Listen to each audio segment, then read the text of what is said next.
Olá, bom dia. Agora são 10 horas, 1 minuto. Estamos ao vivo aqui no canal UOL para mais um espaço de conversa, de reflexão, de discussão dos problemas e das soluções para o nosso país. Esse aqui é o UOL Entrevista. Seja muito bem-vinda, seja muito bem-vindo ao nosso programa, que hoje ouve o senador Álvaro Dias. Álvaro Dias tem 77 anos, está em seu 4º mandato como senador da República. Formado em História pela Universidade Estadual de Londrina e doutor honoris causa em Administração Governamental pela Universidade de Califórnia, ele iniciou sua carreira política como vereador em Londrina. Também foi deputado federal pelo PMDB nos anos 70 e 80 e governador do Paraná entre 1986 e 1991, período em que se filiou ao PSDB. Chegou a ser expulso do partido em 2001 por pedir a abertura de um processo de impeachment contra o então presidente Fernando Henrique Cardoso e se abrigou no PDT, mas voltou a integrar o quadro tucano em 2002. Álvaro Dias também ganhou fama como um dos mais ferrenhos opositores às gestões Lula e Dilma e pela defesa irrevogável da Lava Jato. Atuou como líder do PSDB e da oposição na CPI dos Correios, que investigou o Mensalão e a CPI do futebol. Ele também já tentou chegar ao Palácio do Planalto. Em 2018, terminou a disputa na 9ª colocação com pouco mais de 859 mil votos. Após passar por 6 diferentes legendas durante a sua carreira política, hoje é líder do Podemos, que ganhou Sérgio Moro como o mais novo integrante. Moro não cravou que será presidente, mas ele disse que não vai fugir da luta. Hoje, aqui no UOL Entrevista, Álvaro Dias fala sobre o futuro do Podemos, do Moro e de 2022. E comigo nessa, 2 colunistas políticos aqui do UOL, Josias de Souza e Thales Faria. Olá, senador Álvaro Dias, bom dia. Muito obrigada por aceitar o convite aqui do UOL em participar do UOL Entrevista. Oi, bom dia, Fabiola, bom dia ao Josias, ao Thales, uma alegria poder conversar com vocês aí, falar um pouco sobre o nosso partido, sobre o nosso projeto, sobre o nosso país. É isso. Thales Faria, bom dia, Thales. Bom dia, Fabiola, bom dia, Josias, bom dia, senador. Bom dia, Josias. Bom dia, Fabiola, bom dia, Thales. Muito obrigado, senador, por nos conceder essa conversa. Vamos lá, vamos em frente. Ontem acompanhamos todo o discurso de Sérgio Moro, está repercutindo bastante, né? Ele em nenhum momento falou que é candidato, mas disse que está ali disposto e se apresenta, né, à disposição do Brasil para ajudar o Brasil a enfrentar suas dificuldades. O que está faltando para ele ser realmente lançado pré-candidato à presidência da República, senador? Bem, Fabiola, ele foi lançado pré-candidato ontem, não é? Conforme a legislação nos permite. Candidato, ele será lançado na convenção ao final de julho, com absoluta certeza. Não há nenhuma dúvida disso, não é? Ele já é candidato, já é pré-candidato, né? Há um mês, pouco mais de um mês, quando ele esteve no Brasil, e nós nos reunimos aqui em Curitiba, ficou definida a pré-candidatura dele, a filiação e pré-candidatura. Portanto, é irreversível, não há nenhuma dúvida. É evidente que nós pregamos a convergência em torno de um nome, e, obviamente, daquele que estiver melhor posicionado, tiver maiores possibilidades, maior potencial eleitoral, não é? Eu sei que isso é difícil. As ambições são legítimas em alguns casos, em outros casos são descabidas, mas elas existem. E isso dificulta uma convergência em torno de um nome. Mas, de qualquer modo, mesmo que isso fosse possível, nós temos o convencimento de que, pelas pesquisas que temos, pesquisas qualitativas, inclusive, não é? A convicção que temos é que ele é o nome com maior potencial nesse caminho do meio. Por isso, nós temos a convicção plena de que ele já é pré-candidato, evidentemente, mas será candidato ao final de julho, quando tivermos a convenção. Mas, senador, o senhor fala que ele já é candidato, ao mesmo tempo o senhor prega a necessidade de uma convergência, de uma união desta chamada terceira via. Até que ponto essa irreversibilidade da candidatura não pode ser revista ali à frente e tal? Ontem, curiosamente, imaginei até que outros candidatos compareceriam, ou pré-candidatos, ou pretendentes a candidatos, mas só foi o Mandetta, né? O Dória, que insinuou que poderia estar, não estava, já mostra uma certa dificuldade em fazer essa composição, né?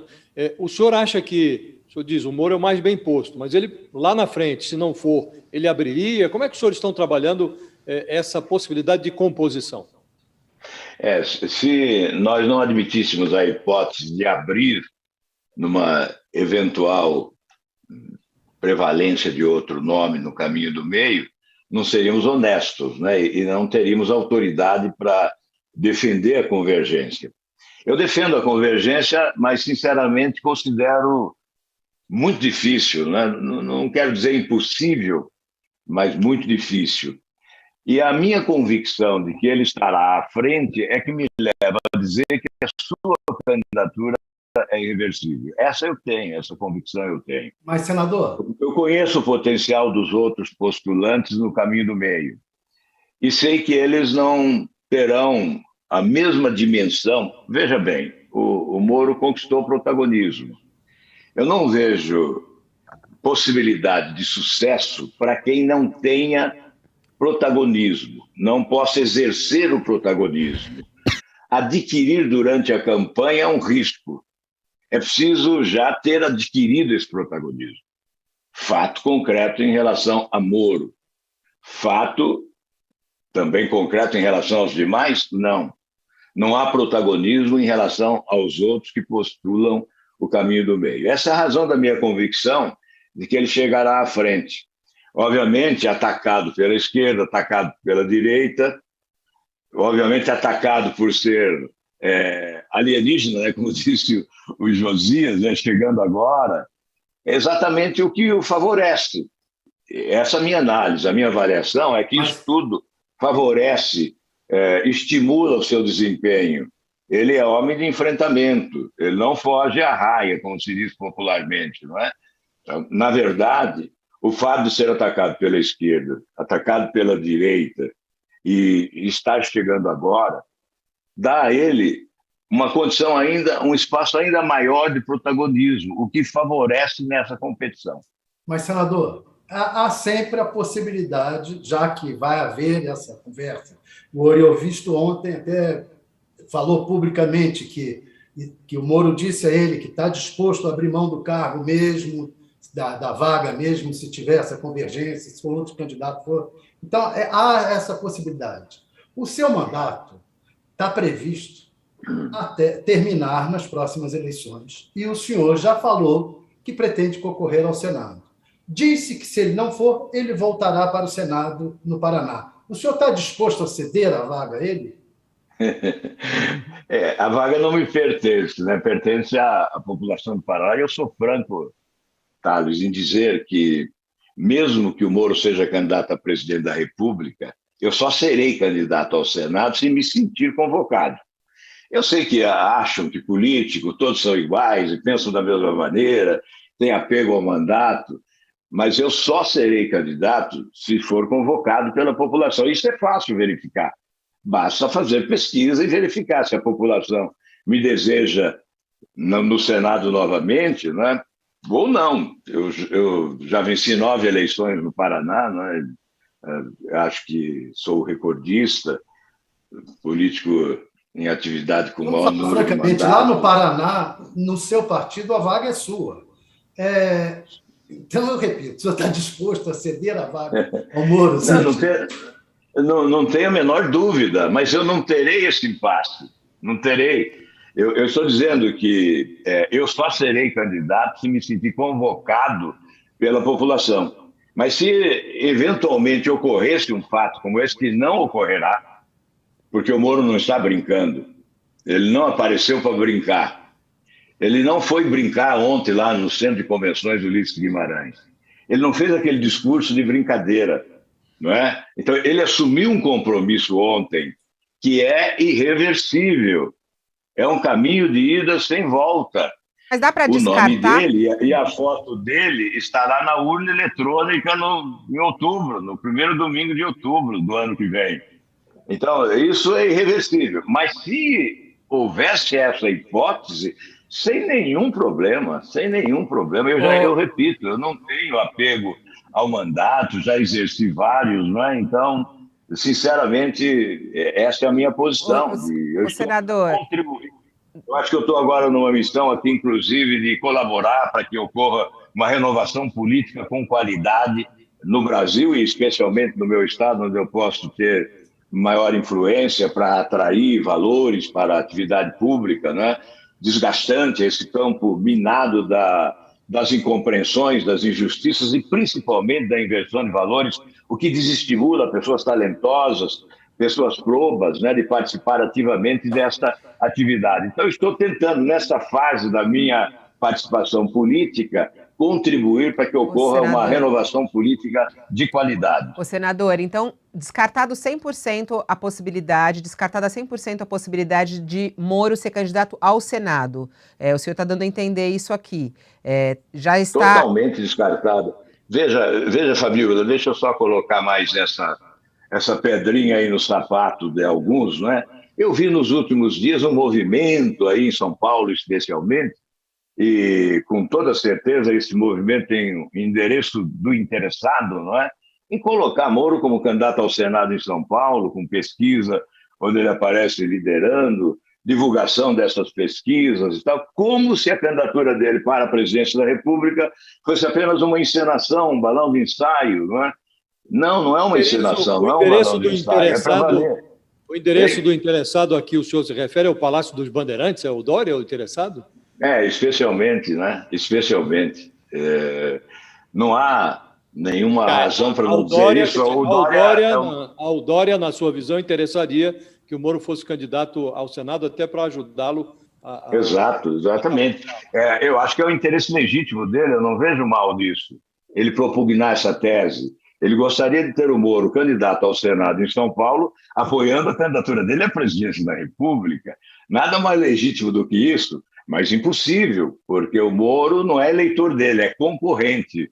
Eu sei que o Dória é obstinado, que ele não abre mão dessa candidatura, que ele vai até as últimas consequências. Que bom que seja assim, nós precisamos de políticos ambiciosos, obstinados, não é? Agora, evidentemente, esse jogo tem que ser esclarecido. É um jogo. Obviamente, pode ser um jogo legítimo, até não considero isso espúrio, não. É um jogo da política, mas a realidade é outra. O Moro não será eleitor em São Paulo, ele é eleitor do Paraná e ele é candidato à presidência da República. Quem é o melhor vice para Sérgio Moro? A gente está falando aqui sobre composições, o senhor aí deu claro que ele está na cabeça de chapa, não vai abrir mão disso, a foto dele vai ter que estar na urna. Quem vai estar ali como vice de Moro? Quem é o vice dos sonhos de Sérgio Moro? Bem, eu sei qual o conceito que ele tem de vice, sobre isso nós já conversamos, né? Ele quer um vice que, na eventualidade do inesperado, e ele tiver que ser substituído pelo vice, o vice tenha preparo, qualificação, conceito, respeitabilidade para ocupar o seu lugar. Então, me parece que essa é a regra com a qual eu concordo plenamente, não é? Esse é o critério. O perfil do vice é esse. Agora, de onde virá, eu não tenho a menor ideia. Senador. E acho também o seguinte, pela experiência que eu... A gente quer os nomes. Na atividade, não é? Pois é, mas nome não há, não se cogitou. Na verdade, pela experiência que eu tenho na atividade, o vice tem que ser uma escolha pessoal do candidato a presidente, porque é ele que vai conviver com o vice. Não pode viver com trombadas, tem que haver uma identificação, não é? E, obviamente, esse conceito que foi narrado pelo Moro a nós é o conceito adequado para a escolha do vice. Alguns falam em geografia, falam em sexo, tem que ser mulher, tem que ser homem, tem que ser do Nordeste, tem que ser de Minas. Não tem que ser de lugar nenhum, tem que ter conceito, né? Pode ser de qualquer lugar. Pode ser o Dallagnol? Pode ser o Dallagnol, não? Pode ser o Dallagnol? O Dallagnol fará uma votação histórica para deputado federal no Paraná. Isso é certo. Fará uma votação histórica.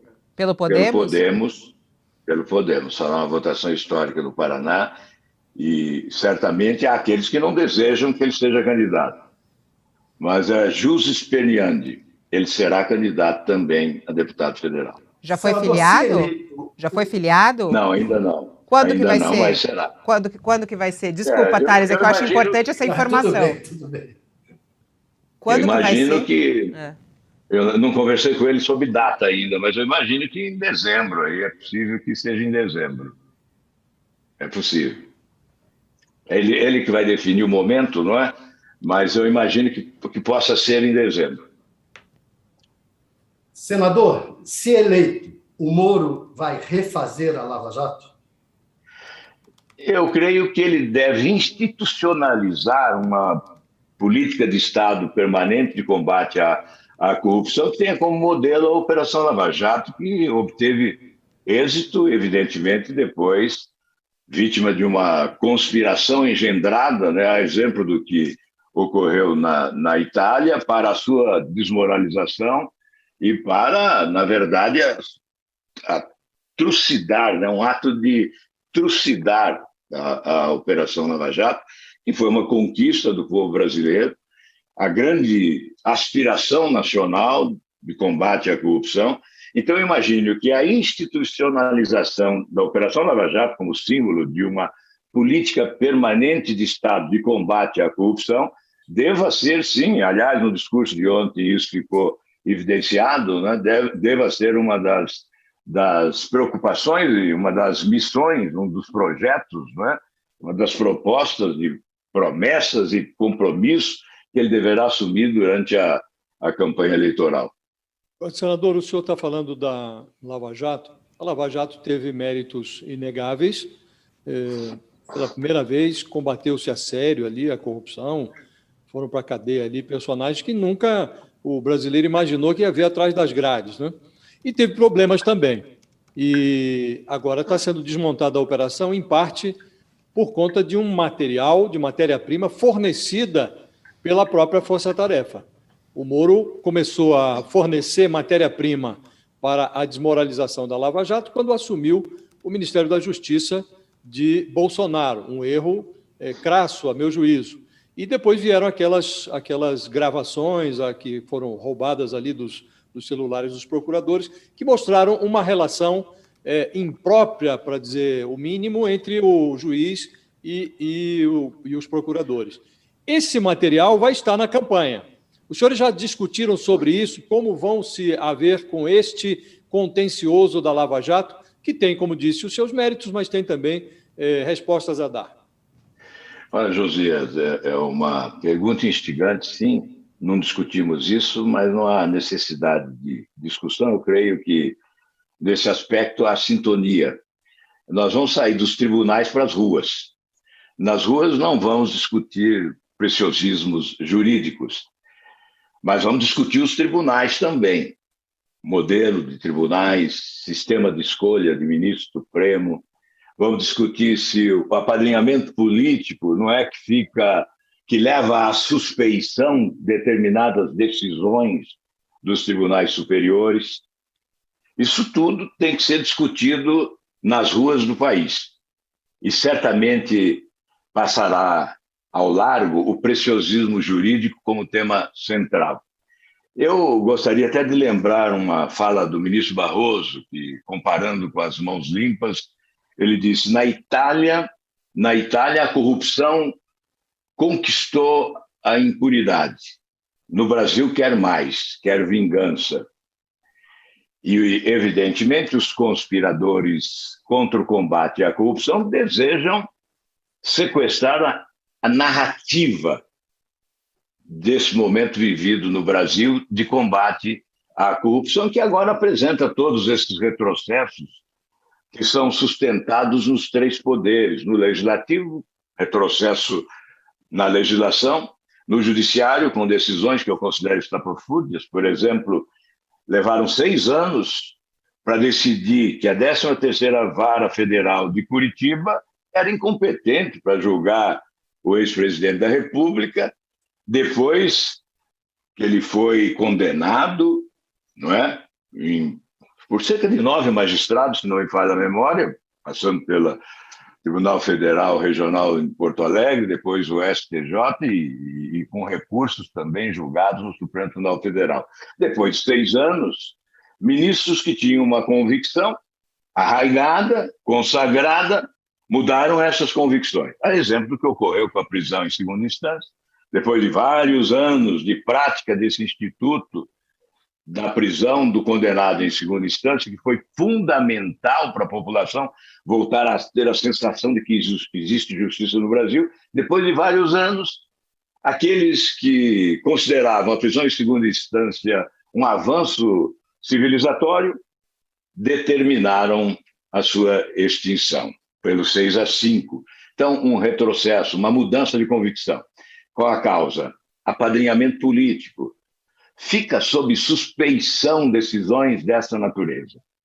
Obviamente, não vou discutir as provas repassadas pelos hackers criminosos, aqueles que invadiram a privacidade de juiz, de promotor, de procurador, de policial federal, enfim.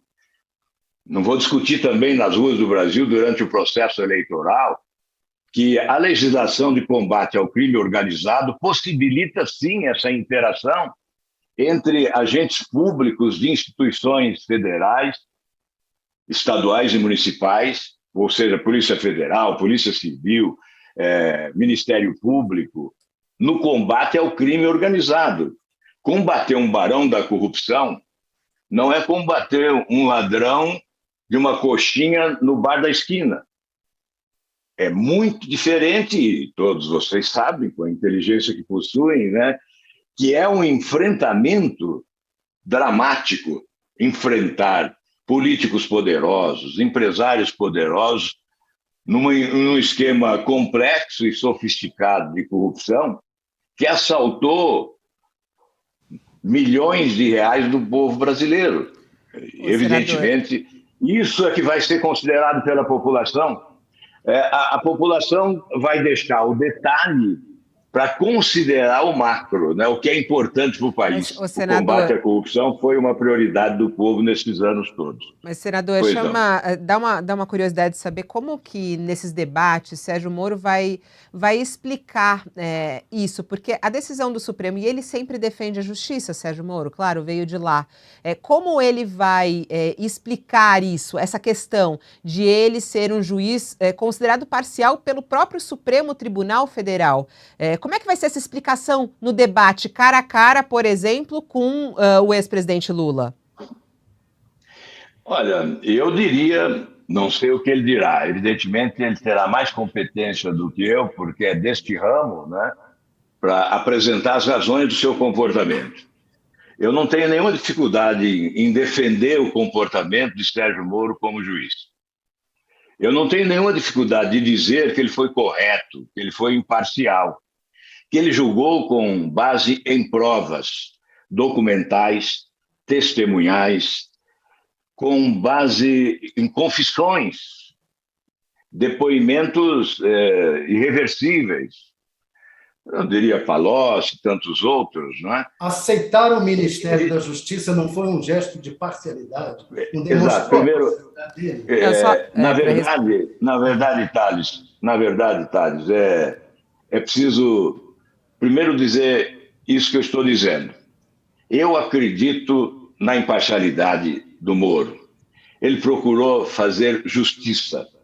Ele não foi motivado por nenhum processo, por nenhum interesse político.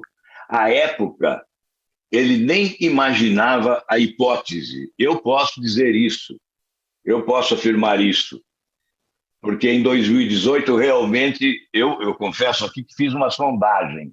Não havia nenhuma hipótese, não houve nenhum interesse político.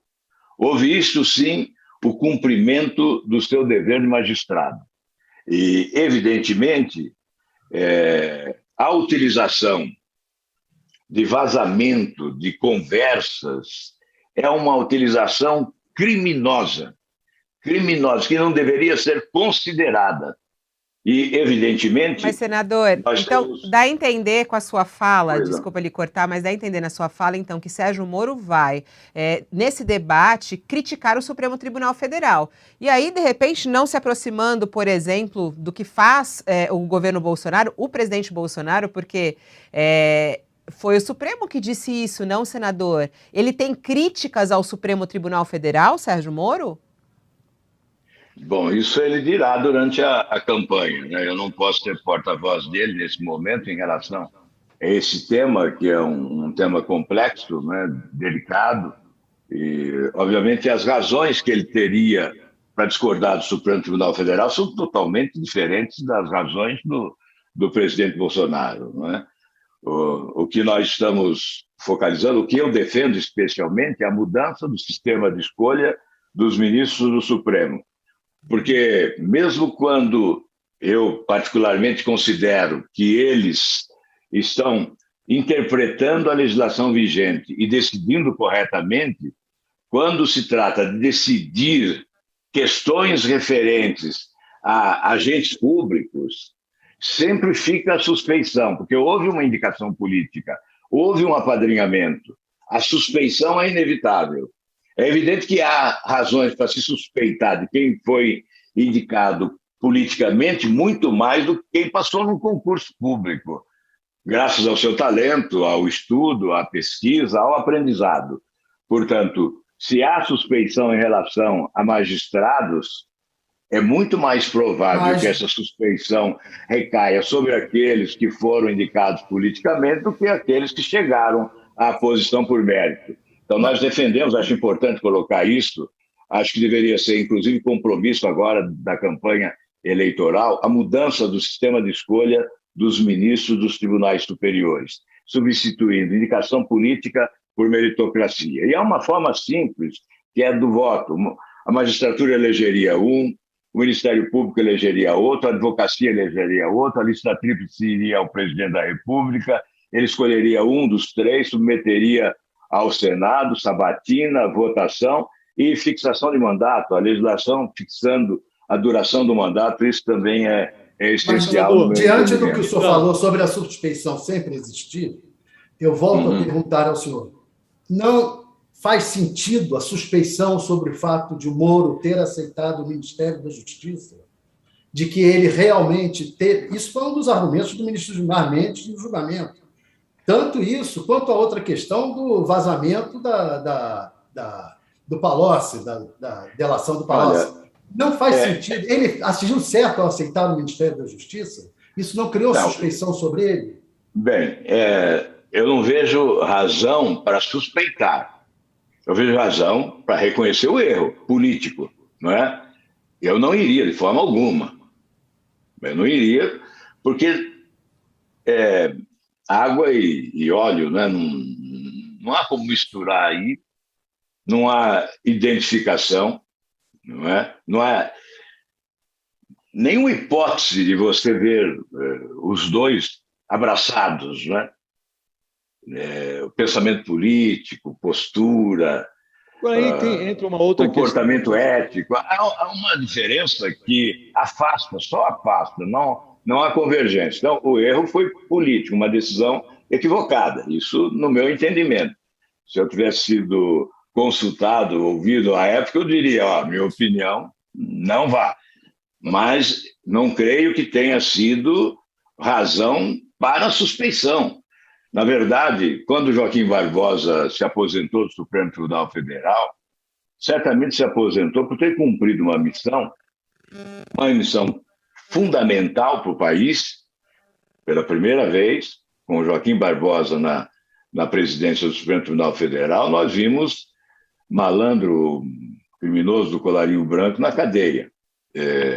Moro também teve um itinerário tortuoso percorrido na justiça que culminou com detenções relevantes no Brasil, históricas. Não seria o momento. Certamente ele pode ter refletido como refletiu Joaquim Barbosa. Joaquim Barbosa optou pela aposentadoria precoce.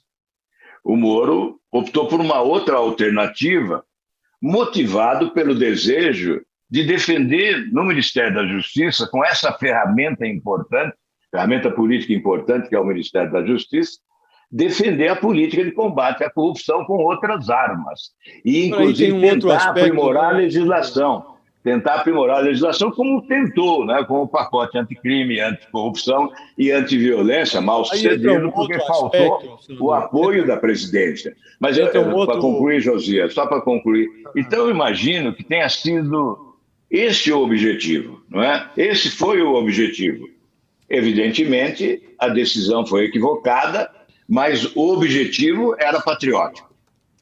Abstraindo, então, o aspecto da suspeição que o senhor afasta. Muito bem. O senhor admite que houve um erro. Ótimo. Agora, os senhores escolheram esse candidato.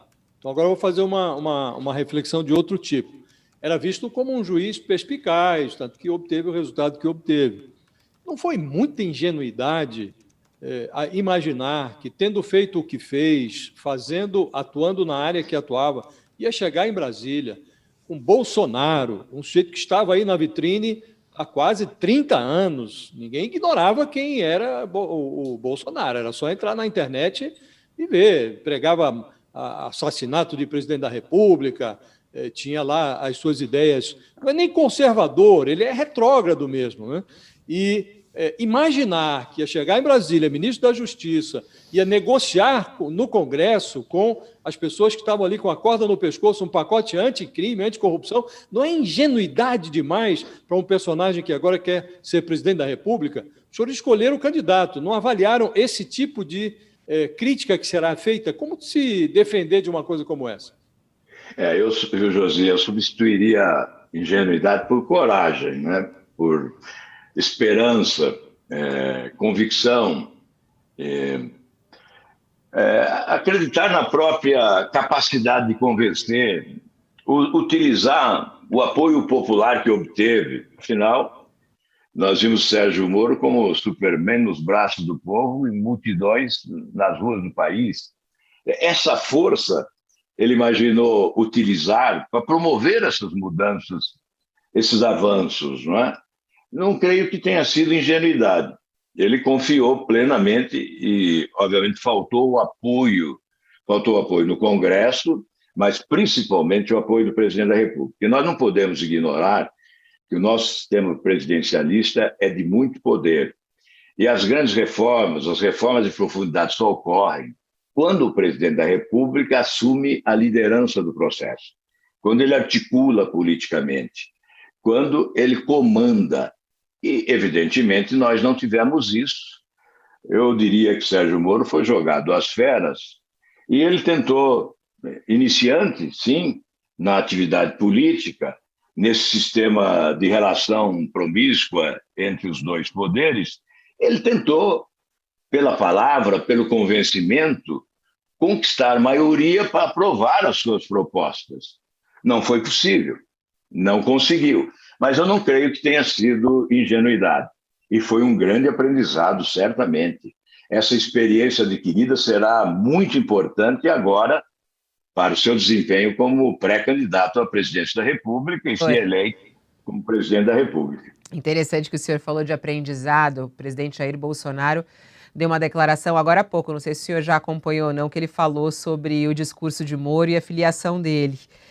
E o Bolsonaro disse o seguinte, abre aspas, ele não aprendeu nada e não aprende o que é ser presidente. O presidente Jair Bolsonaro ironizou o discurso de filiação do Moro, dizendo que ele não aprendeu nada durante o período em que ele foi ministro da Justiça e Segurança no governo. Em conversa com apoiadores dele, ele disse ainda, o Moro não sabe o que é ser presidente. E ainda disse, vocês gostaram daquele discurso lido pelo cara ontem? O cara leu, eu assisti porque foi meu ministro, disse ele. E afirmou ainda, leu o discurso, tinham 2 teleprompters ali ao lado dele, não aprendeu nada. Ficou 1 ano e 4 meses e não sabe o que é ser presidente, nem ser ministro ele sabe o que é. Foi a crítica do presidente Bolsonaro em relação ao discurso de Moro.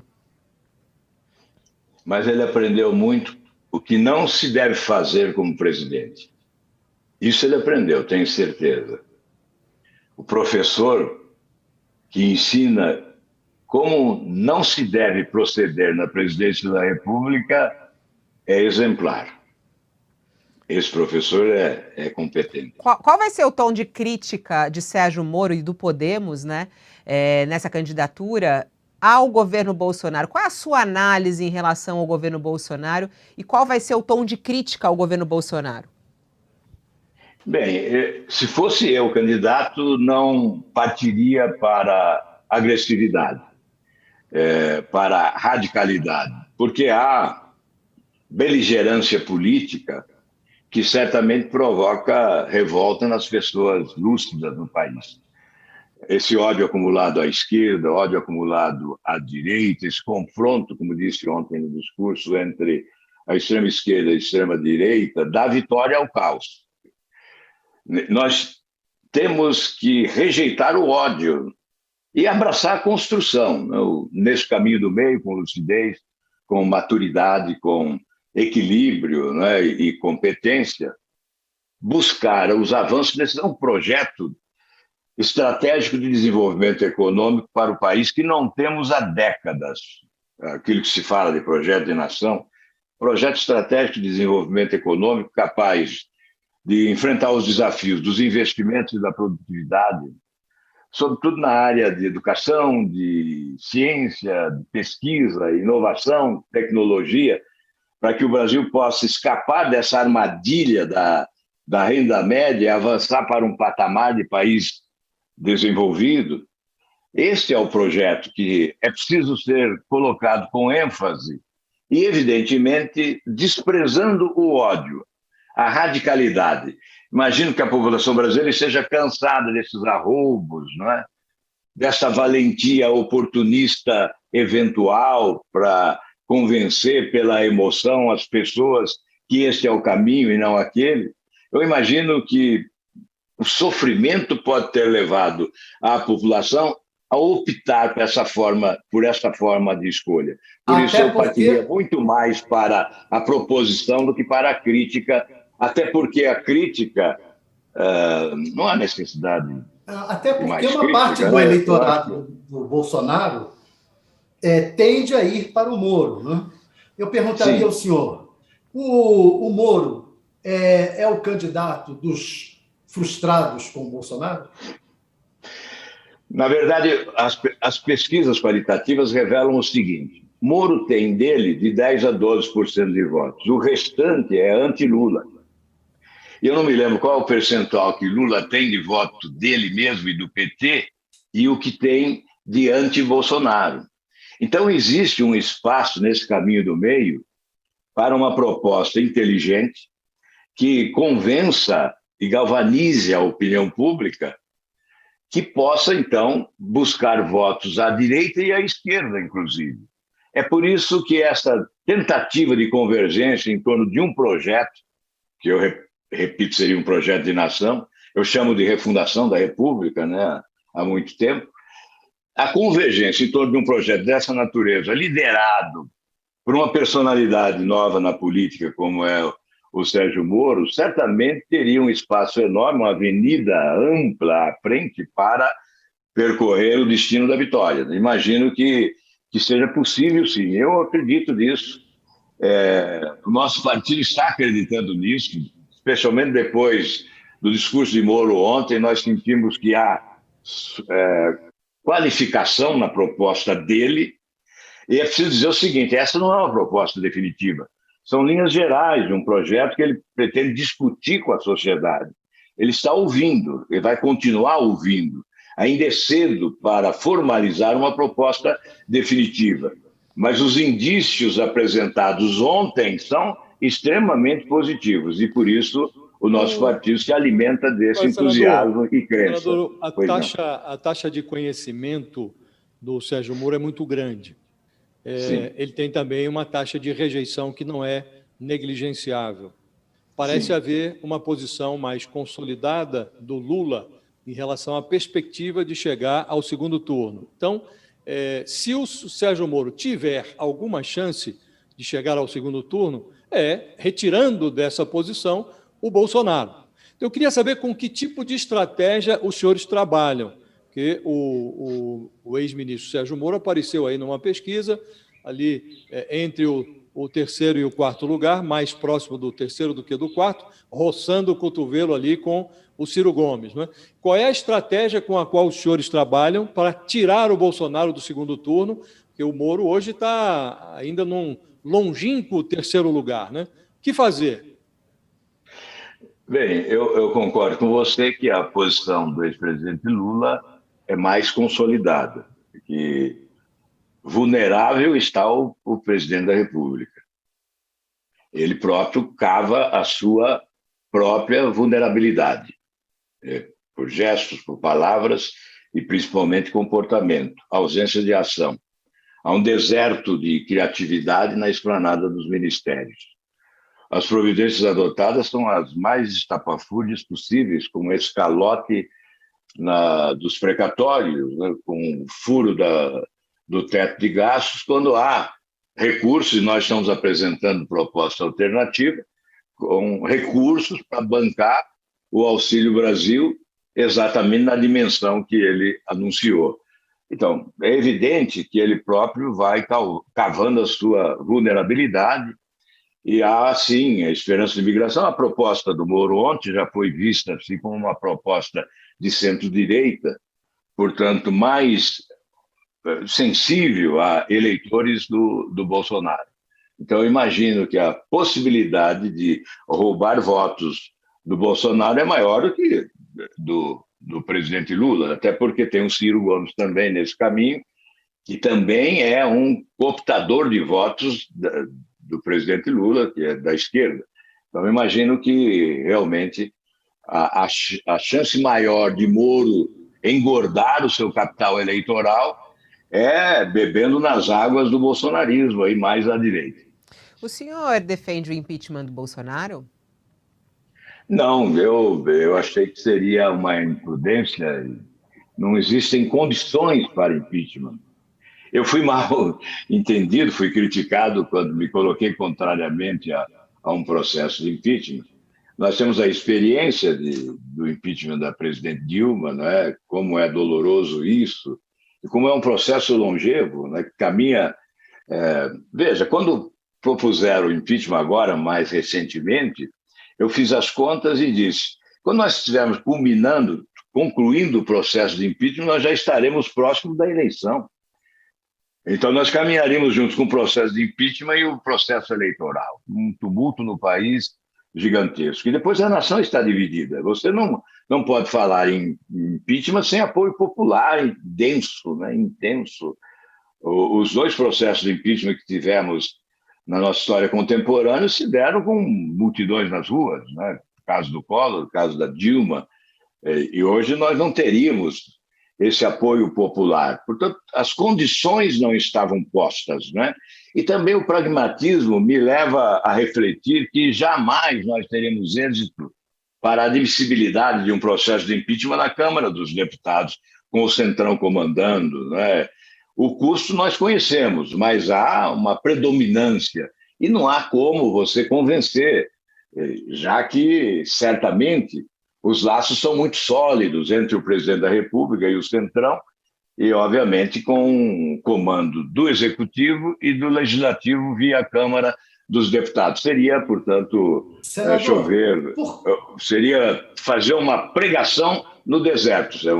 Não teríamos êxito de forma nenhuma, então vamos ser mais pragmáticos, vamos respeitar a população, vamos respeitar o país, vamos jogar a favor do Brasil nessa hora. Senador, por conta desses laços da Câmara com o presidente Bolsonaro, acabou de ser aprovado lá, em 2 turnos, a PEC dos precatórios. Como é que vai ser isso no Senado? O senhor é a favor dessa PEC? O senhor acha que ela vai ser aprovada no Senado ou que não vai ser fatiada? O que vai ocorrer no Senado com essa PEC dos precatórios? Desde o primeiro momento eu disse que no Senado, a minha bancada, a bancada do Podemos, fecharia a questão. E ontem nós concluímos uma reunião com a apresentação de uma proposta alternativa. Não se confunda a nossa posição contrária ao calote e a esse furo no teto de gastos com a nossa posição contrária ao Auxílio Brasil. Nós sabemos que a fome, 19 milhões não se alimentam hoje, desemprego, as famílias brasileiras endividadas. É óbvio que essa política de transferência de renda, hoje, é imprescindível. Nós somos favoráveis, sim, ao Bolsa Família, que agora se chama Auxílio Brasil, mas temos outras fontes de recursos. E nós preparamos, o senador Oriovisto liderou um grupo de técnicos, inclusive com o Instituto Fiscal Independente do próprio Senado Federal, e nós apresentamos ontem uma proposta com os detalhes, onde estão os recursos para bancar o Auxílio Brasil, sem ferir o direito adquirido daqueles que têm recursos a receber por intermédio de precatórios, sem o calote dos precatórios e sem extrapolar o teto de gastos. Então, temos especialmente no orçamento secreto, em 2 anos, são 36 bilhões. São 36 bilhões de emendas de relator, 18 bilhões por ano. Nós temos o Fundeb, que está fora do teto de gastos, e isso vai beneficiar, inclusive, os estados e municípios, porque haverá o pagamento daquilo que ficou para trás. Haverá a devolução daquilo que não foi pago aos estados e municípios. Vejo que, inclusive, há um ganho para estados e municípios nessa proposta do Podemos, liderada pelo senador Oriovisto. Temos também aí outras fontes de recursos, como emendas parlamentares de bancada. Aí nós tiraríamos daí 8 bilhões de reais, uma parte destas emendas, não é? Enfim, são várias fontes que foram elencadas aí pelo Instituto Fiscal Independente, por técnicos ali do próprio Senado, da equipe do Podemos, e há uma alternativa. Nós não estamos sendo contra pelo gosto de ser contra. Nós estamos apresentando uma alternativa viável. Então, agora, isso vai lá para a Comissão de Constituição e Justiça, o relator indicado pelo governo é o Fernando Bezerra, e haverá uma negociação. Se ele acolher essa proposta, evidentemente, nós vamos colaborar e votar favoravelmente. Mas a proposta que veio da Câmara, nós somos radicalmente contra. Nós não admitimos furar o teto de gastos e não admitimos também dar calote em ninguém para resolver os problemas do país. Senador, muitos deputados falaram que houve compra de votos na Câmara. Estão tentando comprar votos já dos senadores também, não? Bem, eu vou contar uma história aqui. Quando surgiu o boato no Senado que haveria distribuição de recursos em troca de favores de parlamentares, eu fui ao presidente do Senado, Davi Alcolumbre, e perguntei a ele se isso era verdade. Ele disse que era. Eu disse, então vim aqui trazer uma sugestão a você como líder do Podemos. Por que você não sugere ao presidente da República para ele se antecipar ao escândalo? Chama a imprensa, convoca uma coletiva e diz: reconheço as dificuldades dos estados e dos municípios, confio na respeitabilidade dos parlamentares e vamos repassar recursos da União para os estados e municípios por intermédio dos parlamentares de todos os partidos, da esquerda, da direita, de todos os partidos, da oposição, do governo, sem limitação. Aí ele respondeu, não, mas ele não faz isso. E aí o escândalo aconteceu. Como eu vou negar a você que existe isso lá no Congresso Nacional? Como eu vou negar que existe o orçamento secreto? Que existe esse toma lá da cá? Eu não posso negar a existência disso. Senador, o senhor compararia isto, que isso na prática é uma mesada, né? Que agora o Supremo Tribunal Federal suspendeu um julgamento liminar que ainda está pendente de apreciação de mérito. O senhor compara isto ao escândalo do orçamento, lá dos anões, compara com o mensalão, com que tipo de analogia o senhor faz? E como é que funciona isto? Quem é que distribui? Era o Alcolumbre, quando era presidente do Senado. Ele saiu, brigou ali com o presidente, está até criando problemas com o presidente lá na indicação do André Mendonça. Hoje é o Pacheco que distribui, é o chefe da Casa Civil. O senhor está ali observando essa movimentação. Como é que se dá isto? Bem, primeiramente a questão da Comissão de Orçamento. Houve realmente aquela CPI do orçamento, mas não interrompeu a sangria, não. Não foi, de certa forma, uma ação didática, né? Porque o exemplo das punições, né, acabou não prosperando, porque essa criatividade, né, essa inovação do orçamento secreto, as chamadas emendas de relator, é a continuidade do desperdício do dinheiro público. É o favorecimento ilícito, inclusive. Veja, muitos condenam, e condenam corretamente, o fundo eleitoral como um exagero, o fundão eleitoral. Eram 2 bilhões. Eu falei agora em 36 bilhões do orçamento secreto, das emendas de relator. Mas aqueles 2 bilhões agora aumenta, não sei para quanto vai ainda, não sei para quanto vai, mas aumenta para essa eleição próxima. Mas isso é distribuído equitativamente, proporcionalmente, entre os partidos em função da sua grandeza. Então, há uma distribuição equitativa, não é? Em relação a esse orçamento secreto, emendas de relator, não. É seletiva a distribuição. Então, realmente, configura compra. Não há como denominar de outra forma. É favorecimento ilícito e distribuição indevida de recursos públicos que não leva em conta a relação custo-benefício do gasto a ser realizado, do dinheiro a ser aplicado. Isso abre também as portas para a corrupção. Portanto, isso é condenável, né? Você pergunta quem é que distribui agora. Geralmente, até aqui, pelo menos, vinha sendo o chefe dos poderes, né? Das duas casas. Hoje, há um senador na Casa Civil. Eu, sinceramente, não sei quem estava comandando isso. Mas, felizmente, né, o Supremo aplicou o breque nisso, não é? Então, imaginamos que isso agora tenha sido interrompido, né? Que isso não terá continuidade. O senhor passou raspando aí, deu a entender, ao que parece, que na Câmara é o presidente da Câmara, no Senado é o ministro da Casa Civil, que é um senador lá. É por aí, né? Ô, Thales, você é muito esperto, mas eu não posso afirmar, né? Eu gosto de afirmar quando eu tenho plena convicção, né, do fato. Então, na verdade, o que se vê, e o Josias lembrou bem, o Davi Alcolumbre está muito irritado, está se sentindo abandonado, né? Foi rejeitado nesse episódio todo, né? E está se vingando e alguém assumiu o lugar dele, né? Lamentavelmente essa posição compromete não só o Senado, né?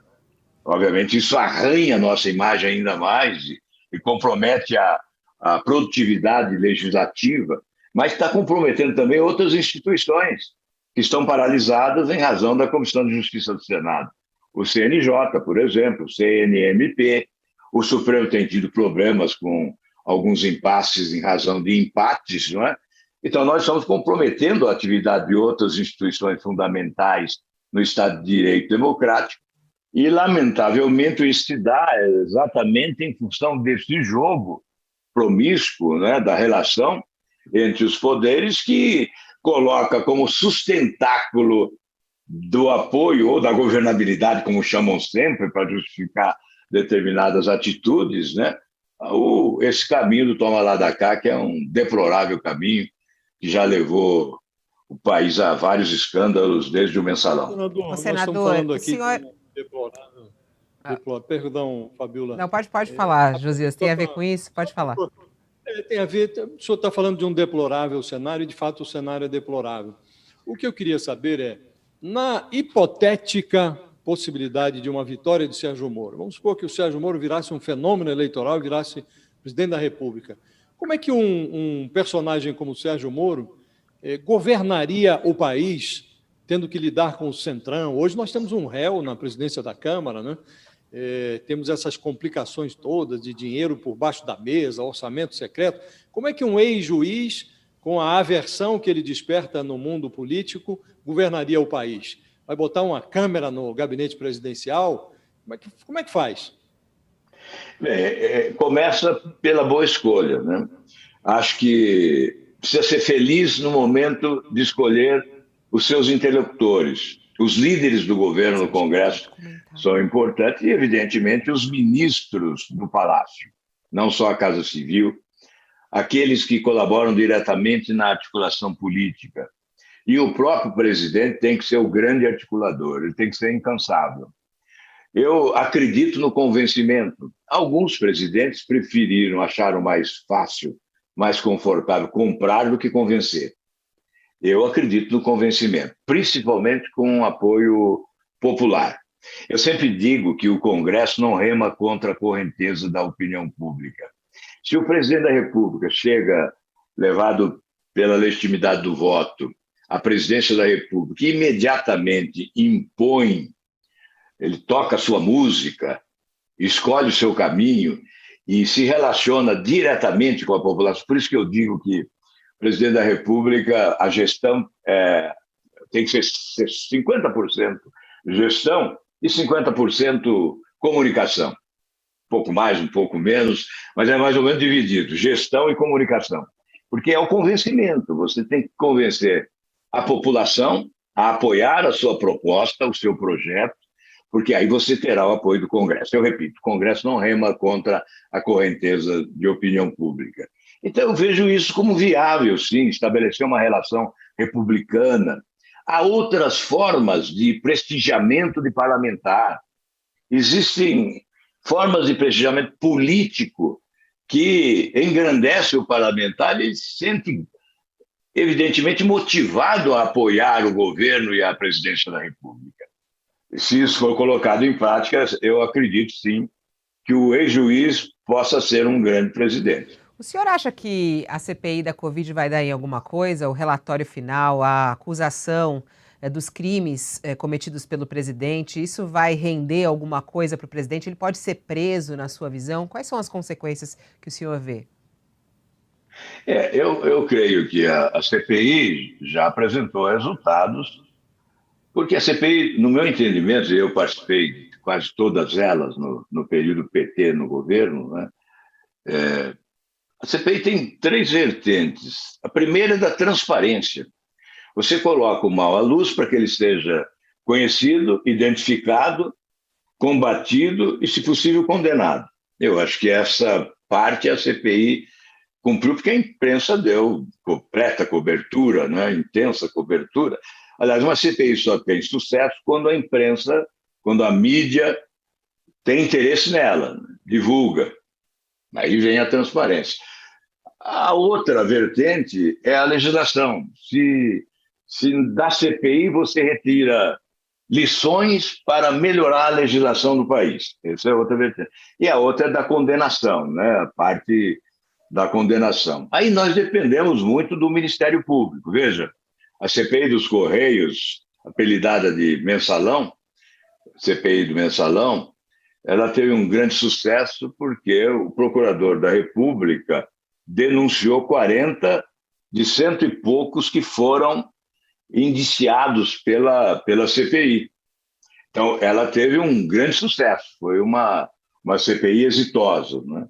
Agora nós dependemos do Ministério Público, do Procurador-Geral da República. E, evidentemente, em relação ao presidente da República, é crime de responsabilidade que competiria à Câmara, à presidência da Câmara, acolher ou não um eventual processo de impeachment. Nisso eu não acredito. Essa hipótese não existe. Em relação ao Procurador da República, temos que aguardar o seu posicionamento. Senador Álvaro Dias, a gente está aqui concluindo a entrevista, mas eu queria trazer uma notícia muito triste que a gente ficou sabendo aqui ao longo da nossa entrevista, a morte de uma colega nossa, que certamente o senhor já deve ter conversado muito com ela, a jornalista Cristiana Lobo, da Globo News. Morreu hoje em decorrência de um câncer. Ela estava num tratamento duro, muito duro, já há alguns anos, contra o câncer, e foi confirmada agora a morte dela. Ela estava internada aqui em São Paulo, no Hospital Albert Einstein. Ela deixa o marido, o Murilo, 2 filhos, Gustavo e Bárbara, 2 netos também, Antônio e Miguel. E a Cristiana, que teve uma atuação brilhante no jornalismo político por muitos e muitos anos, por mais de 30 anos, começou a carreira cobrindo a política no estado de Goiás, depois se mudou para Brasília, foi contratada pelo jornal Globo como setorista do Ministério da Saúde e assim seguiu cobrindo política, entrevistando muitos políticos, sendo muito direta ali, trazendo muitos furos de reportagem. Teve a sua estreia na Globo News em março de 1997 e de lá muita repercussão. Eu queria aqui dar, né, os meus sentimentos em relação aos familiares, mas eu acho que a gente podia falar um pouquinho dessa jornalista. O senhor conhecia a Cristiana Lobo, senador? Sim, sim. É muito triste isso, né? Uma grande perda para o jornalismo, uma figura humana excepcional também, além da profissional qualificada, né?